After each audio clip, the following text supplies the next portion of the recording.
Bienvenue tout le monde dans un nouvel épisode du vlog du comics dans lequel on continue la trame Inferno numéro 3. Que premièrement, on va analyser un peu la couverture alors que deux Nimrods se battent avec Magneto puis Charles Xavier. Si vous n'avez pas encore vu Inferno 1 puis 2, je vous invite vraiment à cliquer sur le lien en bas parce que Inferno, c'est l'apogée de tout ce qui pourrait mal aller à Krakoa qui va mal en même temps. La BD commence avec un recap de Charles Xavier qui montre ses plans à Cypher parce que Cypher est le seul qui peut parler efficacement avec Krakoa et donc développer pratiquement l'île à lui tout seul. Donc ce recap-là vient directement de Power Affix ou House Affix et une des tâches de Cypher était de faire l'interface de toute la technologie qui allait être utilisée sur Krakoa pour être capable de parler de Krakoa, l'île, à Krakoa, les machines et les habitations qui sont sur Krakoa. Vous comprenez? Comme dans toute bonne BD Inferno, on a toujours un petit moment de plus dans la backstory qu'on n'a pas eu la chance de voir dans House of X et Power of X. Dans celle-ci, c'est que Cypher, à la fin de sa conversation avec Charles Xavier, a actuellement eu une conversation avec Warlock dans laquelle il demande est-ce que tu y fais confiance à Charles et Warlock lui dit non. L'expérience nous dit qu'on ne devrait pas lui faire confiance. Ce que Cypher dit, mon cœur aimerait dire oui, mais ma tête dit non. Mais que peu importe, il allait accomplir son travail demandé, mais qu'elle allait toujours questionner un peu les motifs de Charles. Et les flashbacks de Cypher finissent avec une petite conversation entre lui et Krakoa. La forme de Krakoa représente, c'est une face qui sort dans un arbre et qui prend la peine de parler avec Cypher. Warlock est là. Et les deux demandent enfin à Krakoa comment tu te sens à propos d'avoir plein de mutants qui vivent sur toi. Parce que je pense que c'est la première chose qu'on doit te demander parce qu'on va être pas mal. Tout de suite après le flashback de Cypher et de Krakoa, on tombe à un moment où Charles Xavier a rapporté les Koku dans les premiers résurrectés. Les Koku, c'est tous des clones d'Emma Frost, alors qu'Emma Frost était capturée par le Weapon X Program. Le Weapon X Program a pris 1000 ovules à Emma Frost et a tenté de reproduire une armée de mutants identiques qui auraient les mêmes pouvoirs télépathiques qu'Emma Frost, et les 5 sont un peu reliés dans une forme de web télépathique qui les amplifie. Et quand ils sont ensemble, ils sont vraiment fortes, et si tu les mets un peu partout sur la planète, ils sont pratiquement capables de couvrir toute la planète par leur force télépathique. Par la suite, on voit un autre flashback qui serait encore un mois plus tard, mais celui-ci est très important parce que c'est Cypher qui s'est rendu compte que lorsque Krakoa commençait à avoir plus de mutants qui vivaient sur lui, parce que Krakoa se nourrit de l'énergie mutant, c'est comme ça qu'il reste en vie. Donc plus qu'il y a de personnes sur lui, plus qu'il peut se nourrir sans faire mal à personne, puis plus qu'il peut être en forme. Comme il commençait à se nourrir par tellement de monde, il a commencé à pousser des fleurs sur lui qu'il n'y avait pas avant. Cypher a commencé à étudier ses plantes puis a réalisé qu'une des plantes était la plante habitat. Une fois plantée dans le sol, elle prend la forme d'un habitat dans lequel vous avez pensé, très pratique pour créer une ville excessivement rapidement. Et il dit à Charles et Magneto qu'il a réglé aussi un deuxième problème parce qu'il s'est rendu compte qu'une des fleurs permettait de créer les Gateway Portals qu'on utilise depuis House of X et Power of X et qui permettent aux mutants de se déplacer n'importe où sur la planète dans lequel on a déjà rejoint une autre de ces plantes-là. Donc, si on va dans tous les pays en planter une, on a accès à tous les pays. Si on en fait une sur la Lune et qu'on fait une base autour, on peut se téléporter sur la Lune. Il n'y a pas de limite à ce qu'on sache pour le moment à ce moyen de téléportation. 4 mois plus tard, on a une conversation entre Beast et Cypher dans laquelle Cypher a découvert 3 nouvelles plantes. Et la conversation avec Beast, c'est que Beast lui a demandé de suivre des indications particulières et que Cypher les a suivies à la lettre. Cypher termine la conversation en parlant que lui et Sage qui s'occupe de la X-Force, entre autres, qui est un peu comme la CIA/FBI des mutants, elle s'occupe beaucoup de la technologie avec Cypher et il essaie de programmer le gateway de façon à être capable de bloquer ceux qui ont besoin de bloquer et de programmer exactement toutes les portes au moment nécessaire ou de faire des demandes d'acceptation ou de refus quand quelqu'un essaie de rentrer sur Krakoa.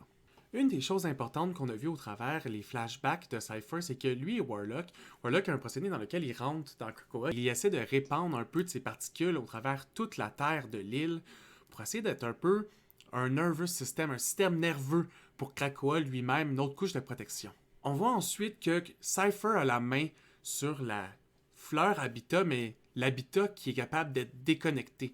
Celle qu'on a entre autres vu Solem, un des ennemis à Wolverine, créer au bout de l'île et qui crée des pockets un peu sur Krakoa dans lesquels aucune technologie de Krakoa a accès et dans lequel Krakoa lui-même en théorie n'y aurait pas accès. Par contre, Warlock y a accès, et ça va être un petit secret que Warlock et Cypher vont garder pour eux. Les flashbacks de Cypher continuent avec 2 Days Ago et un petit moment de Moira qui est encore dans sa base, caché tout seul. Évidemment, Moira qui pense à Mystique et Destiny, c'est un segue pour nous apporter à notre cher couple préféré d'Evil. Je pense que c'est mes préférés méchants mutants de tout l'univers de Marvel. Et les deux mentionnent Okaku qui sont là pour voir la White Queen en personne, Emma Frost. Destiny n'avait jamais rencontré les Koku, donc Mystique lui rappelle que c'est 5 mutants in one, c'est 5 personnes qui agissent ensemble pour avoir les pouvoirs d'une seule personne, un seul circuit beaucoup plus fort que s'ils étaient 5 personnes individuelles. Récemment, les Sisters ont beaucoup travaillé à essayer de tester leur individualité, est-ce que c'est quelque chose qui leur plaisait, puis sont venus à la conclusion que non. Il y a même une petite altercation entre eux et Destiny. Et Destiny dit « Est-ce que tu sais qui je suis ?» Et elle ne fait que leur révéler que seulement 2 d'entre elles vont trouver l'amour, 3 ne le trouveront jamais. Une sera changée pour toujours, séparée des 5 dans l'autre monde. Et une de vous ne pourra jamais s'en remettre.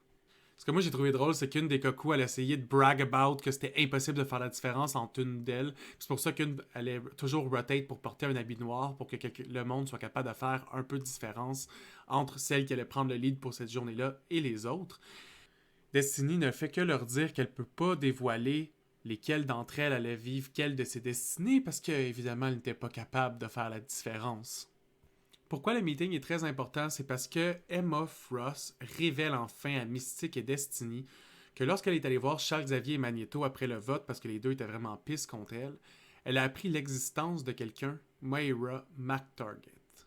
Dans la discussion, il n'y a pas juste que Moira est encore en vie, il y a évidemment que Moira est une mutante et qu'elle a travaillé avec Charles et Magneto dans le secret de Krakoa, et ça depuis le début. Emma termine la conversation, du moins avec son style comme d'habitude, en disant qu'elle trouve qu'elle a quand même bien handle la situation comparée à ces deux-là la première fois. Et les deux sont comme « je comprends pas trop ce que tu veux en venir », donc elle projette l'image. L'image de Pyro, dans la 3e vie de Moira, qui a tout simplement carbonisé Moira jusqu'à la mort. Et Destiny Shook enlève son masque et comme oh shit, je réalise que dans le monde, il y a un cercle de ténèbres. Si je me concentre vraiment dans ce trou de ténèbres-là, je vois Moira, puis elle est complètement terrifiée de mon existence. Mystique pense tout de suite à une vision, mais Emma Frost révèle un des derniers secrets de Krakoa, que tout cela était une des anciennes vies de Moira. Et donc Emma Frost laisse tomber la dernière bombe, que le pouvoir de Moira est en fait celui de détruire toutes les autres personnes sur Terre, parce que dès qu'elle meurt, tout recommence à zéro. À tout moment, elle peut disparaître et tout ce que vous avez travaillé pour, Krakoa, toutes les idéologies, tout ce que vous avez fait dans votre vie, les gens que vous avez aimés, disparaissent et on doit tout recommencer. La conclusion de Mystique sur le sujet, c'est que Magneto et Charles doivent être stop à tout prix et qu'on doit trouver une façon de se débarrasser de Moira sans qu'on recommence tout à zéro. Alors que Mystique et Destiny s'en vont pour partir, Emma Frost leur dit qu'elle ne se mêlera pas de cette bataille et Destiny termine en disant « Mais t'as des cadeaux pour nous, non? » Un petit regard, et on passe à une autre scène. Un jour plus tard, Moira est dans sa safe pass à Paris. Elle sort et commence à se promener. Et elle se fait encercler par une armée. Quelques instants plus tard, dans le House of M, qui est la maison de Magneto, on voit Magneto très pensif dans ses habits noirs, puis on sait que quand il est dans ses habits noirs, shit will go down. Charles puis Magneto ont un meeting. Magneto est honnête et dit qu'il y a toujours encore un peu la voix dans sa tête qui lui dit que c'est soit lui ou les humains, qu'à quelque part, il va toujours falloir les exterminer un moment donné.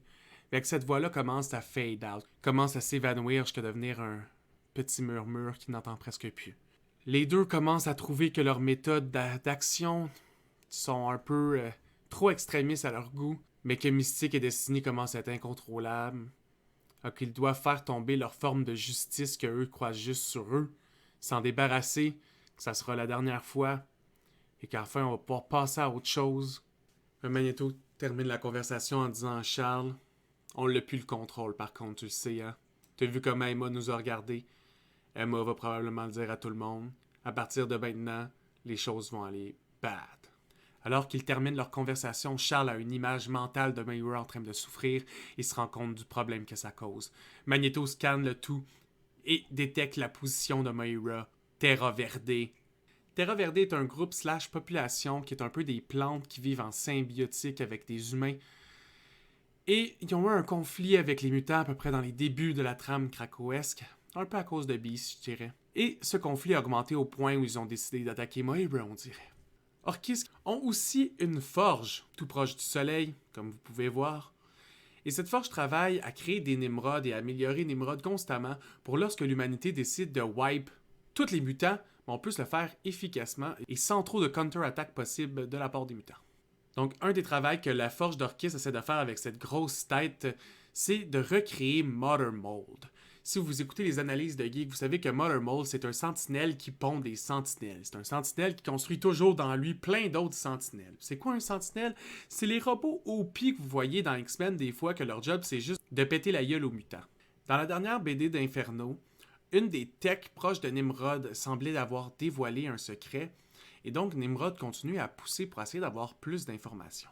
On apprend donc dans cette partie que le nouvel allié de Nimrod n'est ni d'ici, et ni de cette période dans le temps, mais qu'elle est plutôt du Mutant Hell. L'associé lui révèle aussi que le Once Human Host dans lequel elle est présentement a atteint l'Omega Synthesis dans le futur, mais qu'elle a décidé de revenir à ce moment-là pour essayer de faire gagner Nimrod, parce que dans le futur dans lequel elle est, les mutants gagnent toujours. Parce que ce que Nimrod n'est pas capable de calculer, c'est que d'autres ennemis de Krakoa, entre autres Children of the Vault, la Post-Humanity, devraient sortir de leur faute. Et que dans la trame du futur dans lequel elle vient, lorsque les Children of the Vault ont décidé d'attaquer, ils ont dû séparer leurs forces pour attaquer d'une partie les humains et de l'autre partie les mutants, et que les mutants se sont servis de ça pour prendre complètement possession du monde et de gagner cette guerre-là sur 3 fronts. Les humains ont tenté de créer Nimrod, et Nimrod a été créé 1 an plus tard que ce qu'il a été créé dans notre trame à nous qu'on suit présentement. Mais que malheureusement, cette version un peu faite à la va-vite de quelqu'un qui a pas eu le temps de le faire, puis qui a décidé de juste le faire quand les mutants ont eu le contrôle de la Terre, avait décidé de renvoyer un Nimrod qui n'était pas encore assez près dans le passé, et ce Nimrod-là a échoué. Ce qu'elle nous révèle aussi, c'est que lorsque les mutants ont fini par conquérir un peu tout, qui ont fini par vaincre Nimrod, tout ce qui restait aux machines et aux humains, c'est le dieu des machines, le célestial qui les représente. Mais les mutants ont fini par mettre la main sur assez d'équipements, assez de force, et même en s'alliant avec quelques autres célestials, ainsi que Phoenix Blade, qui est une arme avec la force Phoenix, qui se retrouvait dans Jean Grey, entre autres, que vous pouvez voir dans les premiers films de Sony X-Men. Et avec les pouvoirs des célestials, des mutants amplifiés et de la Phoenix Blade, ils ont été capables de détruire complètement tous les célestials qui s'opposaient à eux. Et les mutants, dans le monde dans lequel elle vient, ont réussi à éliminer complètement l'évolution technologique et mettre fin au monde des machines, au futur des machines forever. À la fin de cette timeline se trouvait le Trickster Titan qui a réussi à renvoyer cette Omega Synthesis entre un humain et une machine au travers un black hole, au travers le temps, et le renvoyer un peu contaminé de façon à changer le futur à son avantage. Elle s'est donc servie d'être envoyée dans le passé pour trouver un humain scientifique beaucoup plus tôt et commencer l'Orkis programme à un âge dans lequel les mutants ne seraient pas capables de réagir. Donc alors qu'on termine un peu les informations que nous donne le nouvel associé de Nimrod, on a une alerte de Terra Verde qui nous avertit que les mutants retaliate et essaient de sauver Moira. Et l'alerte est lancée directement à Nimrod, comme les deux Terra Verde et Orkis sont devenus de très bons alliés. On termine l'alerte et on arrive directement avec Magneto et Charles qui attaquent Terra Verde. Charles est inquiet de l'état de Moira, mais Magneto lui rappelle que si Moira était déjà morte, rien n'existerait. Donc quoi? Hein? C'est facile. Tant qu'on peut continuer à aller vers elle, elle est pas morte. Sinon, on le saurait pas. On ferait d'autres choses. On serait chez nous en train de prendre un café il y a genre 30 ans. Lorsqu'il rentre dans la base de Terra Verde, voici le carnage. Magneto scanne et détecte que Moira est beaucoup plus bas dans la base. Alors qu'il continue à marcher vers Moira, on a Destiny et Mystique qui sont en train de parler, en essayant de se faire comprendre que jamais Charles et Eric vont arriver à temps. Et malheureusement, Charles et Magneto arrivent dans la salle trop tard, et sur le banc se retrouve un bras à Moira, coupé tellement clean que Moira n'est pas morte. Parce que Destiny et Mystique se sont mis dans la tête qu'ils vont la faire souffrir et la torturer encore, et s'arranger pour que les deux leaders de Krakoa puissent jamais la trouver. Les deux viennent pour partir, mais la machine s'active. De l'énergie s'accumule dans la pièce et un portail s'ouvre, laissant place à Nimrod et son armée. C'est la dernière scène de Inferno numéro 3. Charles Xavier et Magneto sont pris dans une trap dans laquelle ils sont face à face à Nimrod. Ils vont probablement encore mourir puis se faire envoyer dans la liste de résurrection. Mystique et Destiny possèdent Moira. Moira est en très mauvaise posture. J'ai bien hâte de voir ce qui va se passer pour Krakoa parce que pour l'instant, ce pays-là va tellement mal. Merci à tous d'avoir écouté. On se revoit dans une prochaine vidéo du vlog du comics.